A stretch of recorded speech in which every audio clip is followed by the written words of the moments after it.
आज के क्लास में हम लोग क्लास 10th का जो स्पेशली बिहार बोर्ड का इंग्लिश का बुक है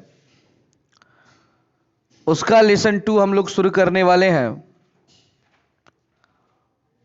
जैसा कि आप लोग जानते हैं कि इसके पहले लेसन 1 का वीडियो बहुत पहले अपलोड हो चुका था और काफ़ी देरी से और लेट से ये वीडियो आया है, लेकिन आज से ये कंटिन्यू वीडियो चलेगा। लेसन 2 में सबसे पहले हम इसका एक्सप्लेनेशन पढ़ेंगे।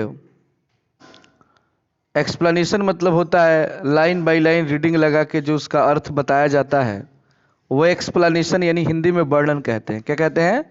वर्णन कहते हैं। चैप्टर का नाम है me and the ecology bit.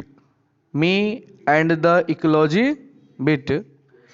Me मतलब होता है मैं, एंड मतलब और, इकोलॉजी बिट मतलब होता है पारिस्थितिकी तंत्र। यानी अगर हम पूरा अर्थ कहें तो हम कहेंगे कि मैं और मेरा पारिस्थितिकी तंत्र। मैं और मेरा पारिस्थितिकी तंत्र, इसका ये पार्ट 1 है। तो आप लोग किताब में देख सकते हैं। इस चैप्टर के राइटर का नाम है जॉन लेक्सवा।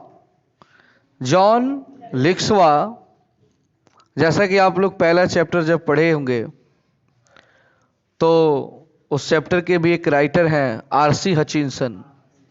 RC Hutchinson. और चैप्टर का नाम था द पेस फॉर लिविंग, जीवन की रफ्तार। उसी तरह ये चैप्टर है मैं और मेरा पारिस्थितिकी तंत्र, me and the ecology bit. Joan Lexau ने इसको लिखा है।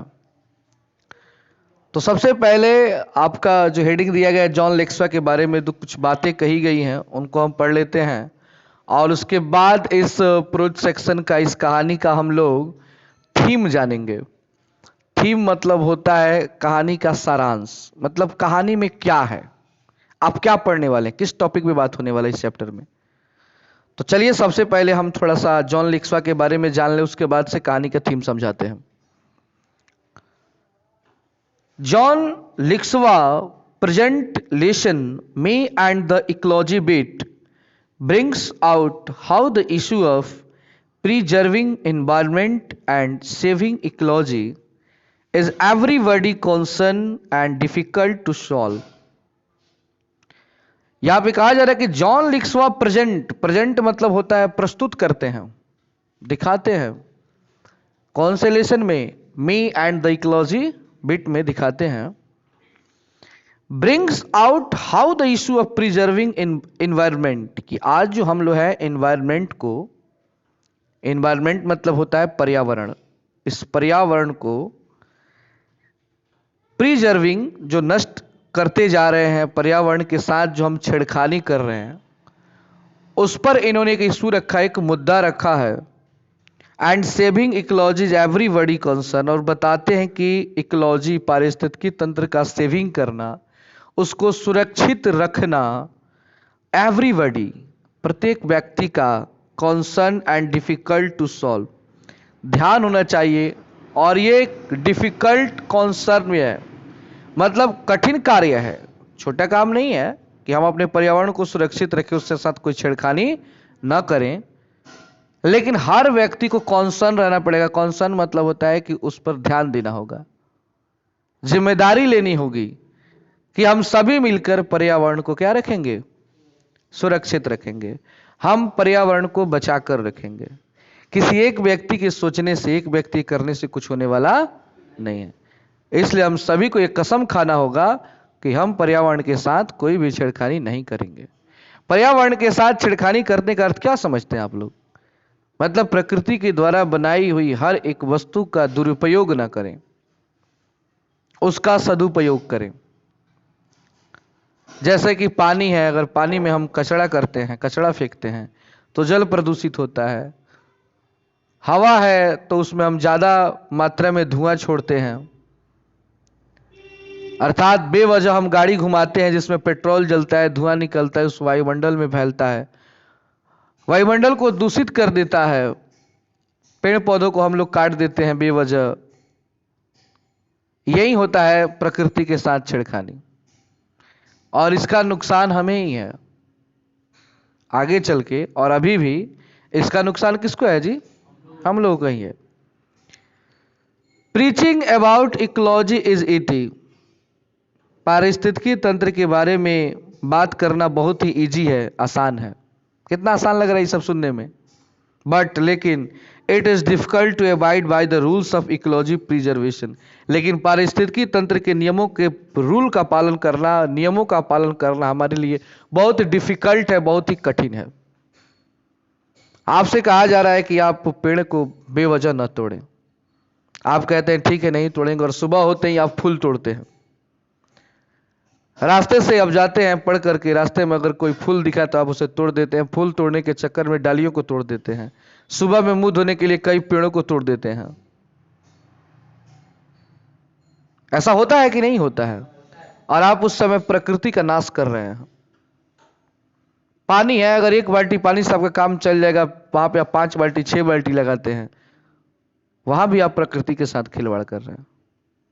और इधर उधर जो कचरा आप फेंकते हैं, क्लास में बैठे हुए हैं कागज फाड़ के नीचे फेंक दिए, गंदगी लाकर अंदर भर दिए, ये भी क्या है? प्रकृति के साथ खिलवाड़ है। क्योंकि गंदगी प्रकृति बर्दाश्त नहीं करती है। आज अगर ओजोन परत में छेद है तो उसका सबसे बड़ा कारण क्या है? प्रदूषण है। प्रदूषण आया कहां से? प्रदूषण आया कहां से? मनुष्य के द्वारा फैला हुआ है। धरती पर बहुत सारे जीव हैं जो प्रदूषण सब कोई करता है, लेकिन मनुष्य जितना प्रदूषण करता है उतना प्रदूषण कोई जीव नहीं करता है, केवल मनुष्य है। इस प्रकृति का अगर सबसे ज्यादा आनंद और लाभ उठाता है तो मनुष्य उठाता है, और सबसे ज्यादा बर्बाद अगर प्रकृति करता है तो मनुष्य ही करता है। इसलिए हमें यह बात मन में रखनी होगी। जॉन लिक्सवा हमें समझा रहे हैं कि हम अपने आसपास सफाई रखें, अपने से गंदगी न फैलाएं। इसलिए आप लोग भी अपने मन में बैठाइए कि आप अपने घर में चाहे जहां भी पढ़ते हैं वहां पे गंदगी नहीं करेंगे। जब भी आप गंदगी करेंगे तो ये न सोचिए कि मास्टर साहब नहीं दिख रहे हैं तो फेंक देते हैं। अपने मन में सोचिए आप खुद देख रहे हैं, आप खुद जानते हैं कि ये गंदगी वाला काम है। अगर आपके आगे कचरा भी है तो उसे हटाकर किसी ऐसे जगह रख दीजिए जो गंदगी का प्रतीक ना हो। लेकिन नहीं, आपका क्या है कि हम थोड़े ना गिराए हैं। तो इस सब चीज का आपको ध्यान रखना है। देखिए, इस कहानी का थीम ये है, इस कहानी का सारांश यही है कि जॉन लिक्सवा अपने बारे में बताते हैं कि मैं जब छोटा था तो मैं घर घर जाकर कचरा उठाया करता था। घर घर जाकर क्या करता था? कचरा उठाया करता था। वो कचरा केवल इसलिए नहीं उठाता था ताकि मेरे घर का राशन पानी चले। वो कचरा मैं इसलिए उठाता था ताकि लोगों के घर में सफाई रहे। लोगों को मैं बता सकूं, समझा सकूं कि सफाई हमारे जीवन में कितना महत्व रखती है। वो जिसके भी घर से अगर कचरा लेते हैं उस व्यक्ति को समझाते भी हैं कि आपको ऐसा नहीं करना चाहिए, इधर उधर कचरा नहीं फेंकना चाहिए। हाँ, सामने वाले जो व्यक्ति उन पे गुस्सा हो जाते हैं, बोले थे तुम आज के बाद मत आना यहाँ पे, डांट देते हैं, आम जिस तरह हर आदमी करता है।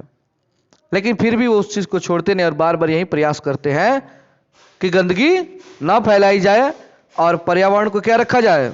शुद्ध रखा जाए। इसमें वे कई सारे लोगों का एग्जाम्पल भी देंगे। 3 से 4 आदमी की एग्जाम्पल चलेगा जिसके घर पे वो कचरा लेने के लिए जाते हैं। तो चलिए चैप्टर को शुरू करते हैं और देखते हैं कि वो क्या क्या बताते हैं इस चैप्टर में और क्या क्या समझाते हैं लोगों को। इस चैप्टर से आपको यह सीखना है कि आप भी अपने अगल बगल सफाई रखें, गंदगी न फैलाएं और एक मनुष्य होने का पहचान दिखाएं कि आप मनुष्य हैं। और मनुष्य की यह पहचान है कि जहां भी मनुष्य बैठता है, जहां भी रहता है, उसके आसपास वो सफाई रखता है। नहीं तो हमारे और पशुओं में कोई अंतर नहीं रह जाएगा। क्योंकि भैंस जहां गोबर करती है वहीं पे सो जाती है। क्या आप भी भैंस बनना चाहते हैं? वहीं पे गोबर कीजिए, वहीं पे सो जाइए। मतलब कहने का अर्थ है जहां पे कचरा करो वहीं पे रह जाओ। तो क्या आप भैंस बनना चाहते हैं, बैल बनना चाहते हैं? अगर मनुष्य बनना चाहते हैं तो सफाई रखें। तो आज का क्लास हमारा सफाई पर ही है। क्लास ही नहीं है, चैप्टर भी सफाई पर है। आपके किताब में लिखा है, देख सकते हैं, सेव अर्थ मतलब पृथ्वी बचाओ, सेव ट्री पेड़ बचाओ, सेव वाटर पानी बचाओ। यानी ये सभी प्राकृतिक हैं, इनकी सुरक्षा करना हमारा परम कर्तव्य है। यहां पे आप देख सकते हैं कुछ पिक्चर दिए गए हैं। यही है हमारा पर्यावरण, आसपास की वस्तुएं। कोई एक लड़का बैठा है, उसके आसपास की वस्तुएं हैं, वो सभी पर्यावरण है। हमारे चारों ओर जो फैला गैसीय आवरण है, सब का सब क्या है? पर्यावरण है। वो हरे पेड़ पौधे जो आप देख रहे हैं, वो सभी क्या है? पर्यावरण है, जिसको हम लोग कहते हैं एनवायरनमेंट। क्या बोलते हैं? एनवायरनमेंट। आगे देखते हैं, पेज नंबर किताब का 16 number. Sure it is hard to get people to work for ecology. ये श्योर है, ये पक्का है कि लोग पर्यावरण के लिए, पारिस्थितिकी तंत्र के लिए हार्ड वर्क करते हैं, मतलब बहुत ज्यादा मेहनत करते हैं कि इसको बचा के रखा जाए। लोग सोचते भी हैं, लोग प्रयास भी करते हैं, ऐसा कोई गलत बात नहीं है। ऐसा नहीं कि पूरी पृथ्वी जो है वो पेड़ बर्बाद ही करती है, कुछ लोग हैं जो उसको बचाते भी हैं। Everybody is in favour of it. Everybody, everybody मतलब होता है हर कोई, हर कोई इसके फेवर में है। फेवर मतलब होता है पक्ष, इसके पक्ष में है कि हमें पर्यावरण को बचाना चाहिए। अच्छा, किसी से भी आप पूछो, आप ही लोग बैठे हुए हैं, आपसे पूछा जाए कि आप पर्यावरण को बचाना चाहिए, कोई कहेगा कि नहीं बचाना चाहिए? सब कोई कहेगा हाँ बचाना चाहिए, इसकी सुरक्षा होनी चाहिए। लेकिन फिर पूछा जाए कि इसमें से कितना लोग रोज पर्यावरण की सुरक्षा करते हैं, तो शायद किसी का हाथ न उठे। तो इसका अर्थ क्या हुआ कि हर कोई फेवर में तो है, बट लेकिन नोबडी, कोई भी नहीं है, wants to do anything about it. कोई भी ऐसा नहीं है जो वांट्स, चाहता हो, एनीथिंग अबाउट इट, उसके लिए कुछ करे। आप है, हम हैं, सब कोई की हम बात कर रहे हैं, हम भी उसमें हैं। कोई व्यक्ति नहीं है जो प्रयास करे कि पर्यावरण को बचाया जा सके, लेकिन सबको इस पे चर्चा करता है कि पर्यावरण को बचाना चाहिए। At least I am doing something, इस तरह मैं इसके लिए कुछ करना चाहता हूं। खुद लेखक कहते हैं कि मैं इसके लिए क्या करना चाहता हूं? कुछ करना चाहता हूं। गोइंग अराउंड टेलिंग पीपल, चारों ओर लोगों के पास जाता हूं और कहता हूं व्हाट दे शुड डू, कि वे लोग पर्यावरण के लिए क्या करते हैं। वे हर किसी से सवाल पूछते हैं कि आप पर्यावरण के लिए क्या क्या किए अभी तक, हर किसी से। But all I get is lot of back talk, अंत में मुझे सबने यही बोला, वापस जाओ। बैक बोला काम करो, जहां से आए हो वहीं पे चले। यानी हर किसी ने मुझे डांट कर क्या किया है? भगा दिया है। मैंने हर किसी से सवाल पूछा कि आप अपने पर्यावरण के लिए क्या करते हैं, लेकिन मुझे हर किसी ने डांट कर क्या किया है? भगा दिया है कि जाओ अपने काम से मतलब रखो। समझ में आ रहा है बात? आगे कहते हैं I have this paper route, मैं पेपर रूट करता हूं। मतलब पेपर, अखबार समझते हैं ना आप लोग, तो वो अखबार जो होता है, जो कूड़ा कचरा वाला अखबार हो जाता है, मतलब जो कागज उगज फेंक देते हैं लोग, मैं उसको रूट करता हूँ। रूट मतलब उसको उठाने का काम करता हूँ। My father had one when he was a kid, so be made me get one last year. यानी मेरे जो पिताजी थे वो मेरे बचपन में ही, किड मतलब होता है बचपन में ही, मतलब मुझे छोड़कर चले गए। Be made me get one last year, और उसके अंतिम साल से, जब वो मरे उसके साल के अंत से मैं ये काम कर रहा हूँ। मतलब मैं अभी छोटा था तभी मेरे पिताजी क्या हो गए थे? मुझे छोड़कर चले गए। तो उनके मरने के मतलब उसी जिस साल मरे थे उस साल के लास्ट टाइम में मैंने ये काम करना शुरू किया। Between it and my homework, इसके बीच में मेरा ये गृह कार्य है। I hardly have time for playing ball, मैं बहुत ही कठिन परिश्रम करके काफ़ी मेहनत से मैं बॉल खेलता हूँ। एंड स्टफ, वो जो होता है ना बॉल एंड स्टफ बोलते हैं, बैडमिंटन समझते हैं आप लोग ना, बॉल टाइप क्या, बैडमिंटन नहीं होगा, एक वॉलीबॉल टाइप का कुछ आता है जिसमें मारा जाता है या फेंका जाता है, छोटा सा गेंद होता है उसमें। Some days I get in only a few innings, और कुछ दिन की बात मैं आपको बताने जा रहा हूं कि मेरे साथ क्या क्या होता है कि मैं लोगों को जब कुछ समझाने के लिए उनके पास जाता हूं, किस चीज के लिए, ताकि वे लोग क्या ना करें, पर्यावरण को प्रदूषित ना करें, पर्यावरण को प्रदूषित होने से बचाएं। अब वो चर्चा करेंगे, देखिए किनके पास जाते हैं। ऊपर आप लोग चित्र देख रहे हैं, पेपर है ये, तो इसे रंगीन पेपर मैंने लगा दिया है, लेकिन बात हो रही है कचड़े वाले पेपर की। But any how on Saturday when I collect, Saturday के दिन मैं कलेक्ट करने गया। कलेक्ट मतलब होता है इकट्ठा करना, वसूलना। आप लोग इस शब्द को जरूर सुनते होंगे। ये लोग कहे लगे कहाँ गए, कलेक्शन करे गए रही है। कलेक्शन करे अर्थ भाई कि मैंने पैसा वसूले गए रही है, उसको कलेक्ट बोलते हैं। I put in a good work for ecology, मैं पारिस्थितिकी तंत्र के लिए बहुत ही अच्छा काम करता हूँ, मतलब मैं सफाई का काम करता हूँ, तो मैं मानता हूँ कि मैं पर्यावरण के लिए बहुत ही अच्छा काम करता हूँ। अरे सफाई किसी के घर का करूँ भाई, सफाई हो रहा है ना। हम लोग की सोच क्या है, हम कहेंगे दूसरे घर के सफाई कर जाए। दीपावली आओ तो लोग अपन दुआर साफ कर, लेकिन बगल में अगर चाचा के दुआर हुई और झलास खूब लगल बा, ना साफ करम सब लोग। काहे ना साफ करम सन, कारण आपन ना हो। अगर इस तरह सोचोगे तो कभी नहीं करोगे, इस तरह सोचो कि वो कचरा है, उस कचरे से मुझे भी नुकसान है, तो आप उसकी सफाई कर देंगे। क्योंकि कचरा से जो कीड़े निकलेंगे, जो गंध निकलेगी, क्या वो गंध एरिया में बटा होता है, क्या वो कीड़े चाचा को और आपको पहचानते हैं, वो निकलेंगे तो किसी के भी घर में जा सकते हैं। लेकिन हम बुद्धिजीवी लोग क्या करते हैं, चाचा का है, पर्दार का है, तो उसकी सफाई नहीं करेंगे। कर देनी चाहिए अगर हो जाता है तो, सफाई किसी की भी हो, सफाई धरती का तो हो रहा है ना। ये सोच के करो कि मैं सफाई किसकी कर रहा हूं, धरती की सफाई, अर्थ की सफाई में मैं कर रहा हूं। लाइक लास्ट सैटरडे मॉर्निंग, अंतिम सैटरडे के सुबह में, शनिवार के सुबह, महीने के अंतिम शनिवार के सुबह में, जैसे कल, आज मैं जो ये पढ़ा रहा हूं, कल इस महीने का अंतिम शनिवार है, ठीक है ना।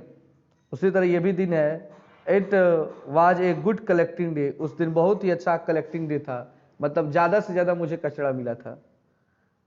It had just turned spring and a lot of people were outside, मैंने उसे बटोरा और लोगों से दूर करके, मतलब जहाँ से था उन लोगों से दूर करके, आउटसाइड किसी ऐसे जगह पे जाके रखा, बाहरी जगह, जहाँ पर प्रदूषण का लोगों पर कोई असर ना पड़े। I went to mister Williams house, कहते हैं कि सबसे पहले मैं किसके घर गया था, एक है श्रीमान विलियम, क्या नाम है उनका, विलियम के घर गया। As usual he tried to pretend he is not home, तो मैंने देखा कि शायद वो घर पर नहीं थे। ये गए उसके घर पे तो देखते हैं कि घर पे दिखाई नहीं दे रहे हैं। कौन नहीं दिखाई दे रहे हैं, mister William. But I see him burning leaves in the backyard, लेकिन मैंने देखा बर्निंग, जला रहे हैं, लिव्स, पत्तियों को, बैकयार्ड, अपने घर के पीछे। बैकयार्ड मतलब पिछुआरा वाला, भोजपुरी में क्या कहा जाला, पिछुआरा। अपने पिछवाड़े में क्या कर रहे हैं कि कुछ पत्तियों को इकट्ठा करके उसको क्या कर रहे हैं, जला रहे हैं, बर्निंग कर रहे हैं। सो ही इज स्टक, इसलिए मैं उससे स्टक हो गया, दुखी हो गया। उनको उसे नहीं जलाना चाहिए। ही पेज मी, वो मुझे दे सकते थे। एंड आई टेल हिम, और मैंने उन्हें कहा, मैंने उनसे कहा भी, you should not burn those leaves, आप इन पत्तियों को नहीं जला सकते, आपको नहीं जलाना चाहिए, इन पत्तियों को आपको नहीं जलाना चाहिए। क्यों कह रहे हैं, क्योंकि पत्तियां जलेंगी तो उससे प्रदूषण फैलेगा, उससे धुआं निकलेगा, वो धुआं वायुमंडल में फैल जाएगा, हवा में फैल जाएगा, और उस हवा को हम सांस के रूप में लेंगे, जिसके चलते हमें अनेक प्रकार की बीमारियों का सामना करना पड़ सकता है। तो मना करते हैं कि आपको ये नहीं जलाना चाहिए। It is bad for air, ये खराब है। बैड मतलब क्या होता है? खराब। एयर किसके लिए खराब है? एयर, एयर मतलब हवा। बेड इकोलॉजी, ये हवा के लिए, पारिस्थितिकी तंत्र के लिए बैड है, खराब है। You should make a compost pile like we do, जैसा मैं करता हूं वैसा भी आप एक कंपोस्ट बना सकते थे। इन कचड़ों को समाप्त करने के लिए आप कंपोस्ट बना सकते थे। कंपोस्ट मतलब होता है ना, एक गड्ढा खोद करके उसमें कचड़े को डालकर मिट्टी से भर सकते थे, उससे प्रदूषण नहीं फैलता है। आप जो जला रहे हैं उससे क्या फैलेगा?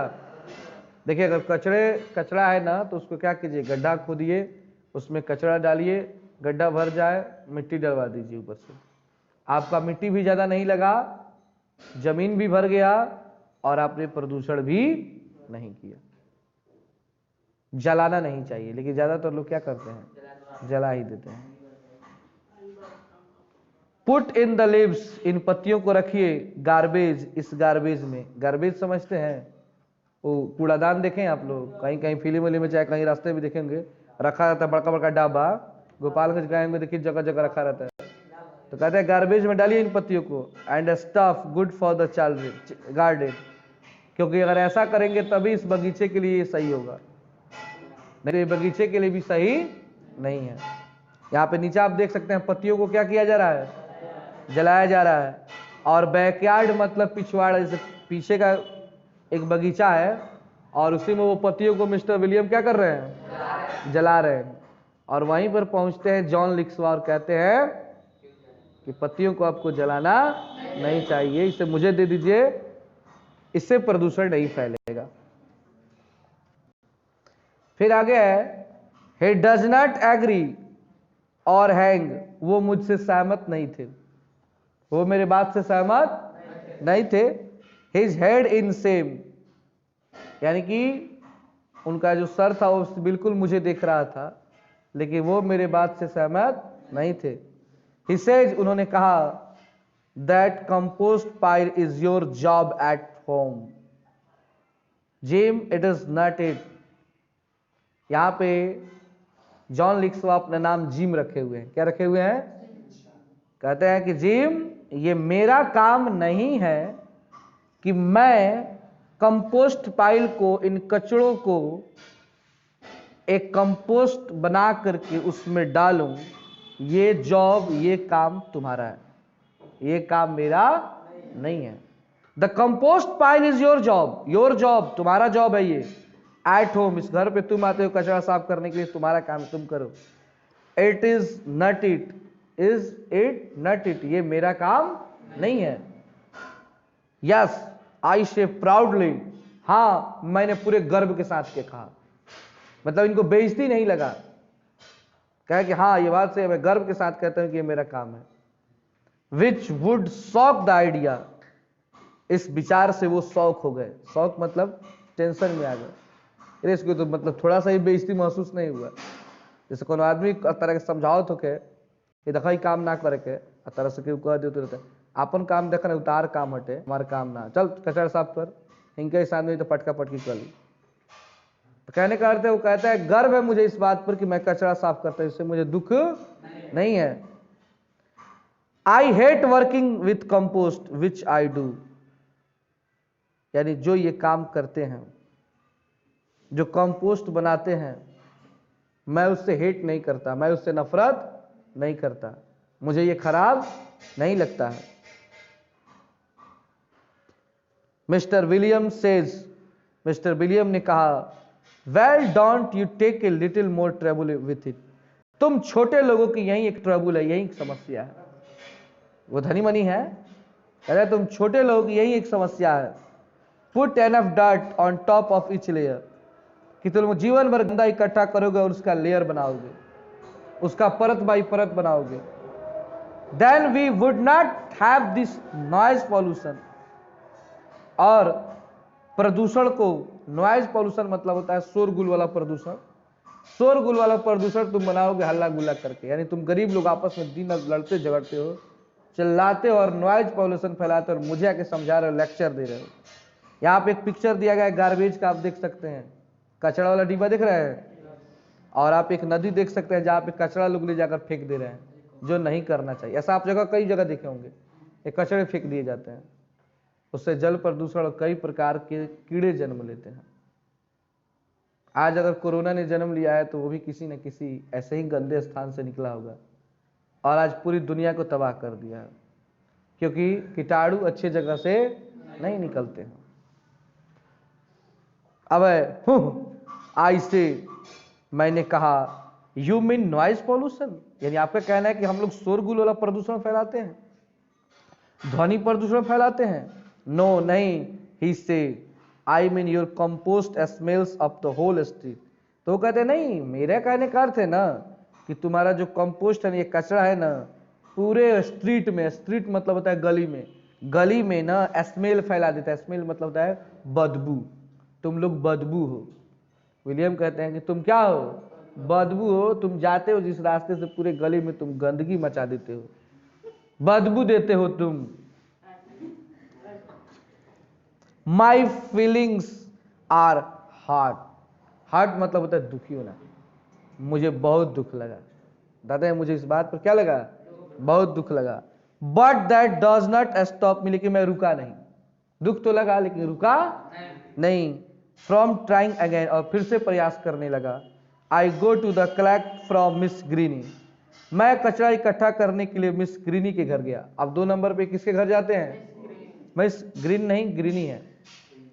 आई have to call her miss Greeny, मैं उन्हें मिस ग्रीनी कहकर बुलाता हूं। बिकॉज, क्योंकि if I call her missus he says she does not have chance to pay me, अगर मैं उन्हें मिसेज कह देता हूं ना तो वो मुझे पैसा नहीं देती है, इसलिए मैं उनको मिस बोलता हूं। देखिए इस बात को थोड़ा समझिएगा, आप मजाक के अंदाज में है। मिस और मिसेज में क्या अंतर है? मिस मतलब कि शादी विवाह नहीं हुआ है, अब मिसेज मतलब कि आप श्रीमती हैं, शादी विवाह वाली हैं। और आजकल के एक दौर चल रहा है कि कोई भी जो नया नया शादीशुदा जो लड़कियां होती हैं, उनको नहीं चाहती कि मुझे कोई कहे कि मैं शादीशुदा हूं। थोड़ा सा उन लोगों को बूढ़ा टाइप का फीलिंग आता है। जैसे कोई लड़की है उसमें देवी लगा दो, शादी के बाद लोग क्या लगा देते हैं? मान लीजिए कोई सीता कुमारी है और उसको कहा सीता देवी, अजीब लगता है यार, सीता देवी। तो लड़काई से बेचारी 1000 गो नाम अपने बारे में वीआईपी सोच लो, जैकलिन फर्नांडिस दुकान है, रमिता देवी, रमिता देवी हाजिर हो तो बुझाएगा 70-80 साल के आ रहल बड़ी। तो वो अपने आप को मिस कहलवाती हैं कि तुम मुझे मिस ग्रीनी बोलना, मिसेज ग्रीनी।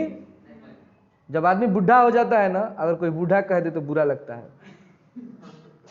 किसी बूढ़े को तुम बाबा कह दो तो उसको बुरा लगता है, भले कुछ नहीं कहे, कितना तो डांटियो देता है सब, लेकिन बहुत लोग नहीं बोलते हैं, उनको अंदर से दुख लगता है। बूढ़ा है फिर भी उनको भैया बोलो, उनको अच्छा वाला फीलिंग आता है। जैसे सलमान खान है, अगर उनको आप बाबा कह देंगे तो उनके दिल पर चोट लग जाएगा। उन्हें बोलिए अरे छोटा बाबू आओ, छोटा बाबू बोलिए उनके, मतलब छोटे बच्चे हैं वो अभी, क्योंकि ऐसे लोग अपने आप को कभी बूढ़ा वाला फीलिंग नहीं देते हैं। अब बताओ 60 साल का उम्र है तो 60 साल के उम्र लोग बूढ़े ना होता है, एक्सपायरी डेट हो गया है, लेकिन फिर भी अपने आप को क्या जवान वाले फीलिंग देते हैं एकदम। अभी आप लोग ये समझ में नहीं आया, बूढ़े होंगे तो आप लोग के साथ भी यही होगा। आदमी मानता नहीं है कि हम बूढ़े हो चुके हैं, वो समझता है कि अभी मेरा वही 16-17 साल वाला जो 10th क्लास का समय है वही चल रहा है, लेकिन उसको पता नहीं कि अगला तुम्हारा 2 पीढ़ी 10th पास कर लिया है, ठीक ना।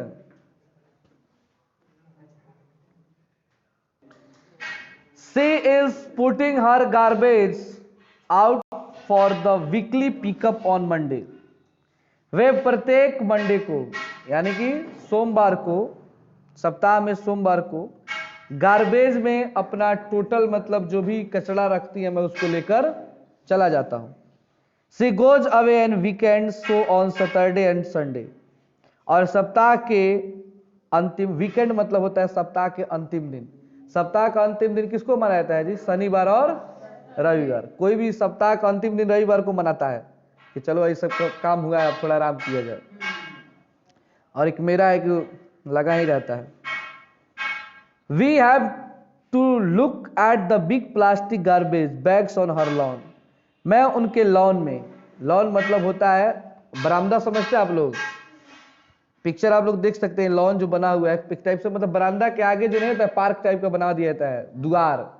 तो उनके लॉन में मैंने गार्बेज बैग देखा। गार्बेज बैग मतलब कचरा का डब्बा देखा, प्लास्टिक का था वो। But I don't say anything about it, लेकिन मैंने उसके बारे में कुछ कहा नहीं। I just look at the garbage, और मैं उस गार्बेज की ओर लगातार देख रहा था। गार्बेज की ओर क्या कर रहा था? लगातार देख रहा था। शी सेज टू मी, उन्होंने मुझसे कहा, go pick up that gum wrapper you threw on my lawn. मेरे लॉन में कुछ गम रैपर रखे गए हैं, मतलब कुछ कचड़े रखे हैं, जाकर क्या कर लो, उसको पिकअप कर लो, उठा लो। Put it in one of the plastic bag, वो एक प्लास्टिक बैग में रखा हुआ है। Did not anybody teach you not to litter, मैंने तुम्हारे अलावा किसी को भी ये दिया नहीं है। जब मिस कहती हैं तो खुश हो जाते हैं, कहते हैं कि देखो मैंने कुछ कचरा जमा किया है, जाके उससे उठा लो, देखो तुमको छोड़कर मैंने किसी को नहीं दिया। कचरा उठाने तो बहुत लोग आते हैं ना, कोई भी पैसा दीजिए लेके चला जाएगा। देखिए आप लोग इसलिए समझ में नहीं आ रहा कचरा कैसे लोग उठाते हैं, क्योंकि आप लोग गांव से बिलोंग करते हैं। गांव में थोड़े ना कोई कचरा उठाने आएगा, गांव में तो खुद लोग उठाकर दुका दुका फेंक दी। इस शहर की बात हो रही है, कहाँ की बात हो रही है? शहर में लोग अपना से बाहर नहीं उठाता है, उसके लिए आदमी आता है, पैसा लेता है, उठा के लेके जाता है, ठीक है ना। I hold my temper and pick up my gum wrapper and put in the bag. मैं वहां पे गया और अपने टेम्पर को निकाल कर, अपने बैग को निकाल करके, जितने भी गम रैपर थे, जितने भी उसमें कचड़े थे, उसको मैंने अपने बैग में रखा। देन ही सी सेज, तब वो मुझसे कहती हैं, and three law in this town about keeping dogs on A leash. वो कहते हैं कि शहर में बहुत ज़्यादा कुत्ते हो गए हैं, और वो भी खतरनाक कुत्ते हो गए हैं। So why is yours always all over the place, इसलिए तुम यहाँ पे इस जगह पे हमेशा आते जाते रहना, क्योंकि कुत्तों से उनको क्या लगता है? डर लगता है। That dog digs up my garden, कभी कभी कुत्ते मेरे गार्डन में चले आते हैं, गार्डन मतलब बगीचा। And message of my yard, और मेरे यार्ड को, मतलब जो पिछवाड़ा है उसको मेस कर देते हैं, मतलब गंदा कर देते हैं, आते हैं और गंदगी करके चले जाते हैं। And last weekend mister Williams saw it tear open one my garbage bags, और सप्ताह के अंत में मिस्टर विलियम ने देखा कि मेरे जो गार्बेज के बैग थे वो पूरी तरह से भरे हुए। मतलब जब ये कचरा लेकर वहाँ चलते हैं तो फिर वो कौन मिल जाते हैं? Mister William. देखते हैं तो बड़ा कचरा लिया है, जबकि उसने डांटे थे कि तुम इसके बाद कचरा भी नहीं देंगे। वेल आई से, तब मैंने कहा, but I can't think of anything to go with it. Then I see is peeling newspapers next to her garbage bags, और उस तरह जितने भी जो कागज थे, जैसे नीचे देख रहे हैं पेपर, इन कचड़ों को मैंने अपने बैग में रखा और अपने घर निकल गया। तो ये आधा यहाँ से, मतलब चैप्टर ये कल खत्म होगा, तो इसको आप लोग अच्छे से, इसका जो भी हो अच्छे से अर्थ लिखेंगे। तो आज के लिए इतना ही।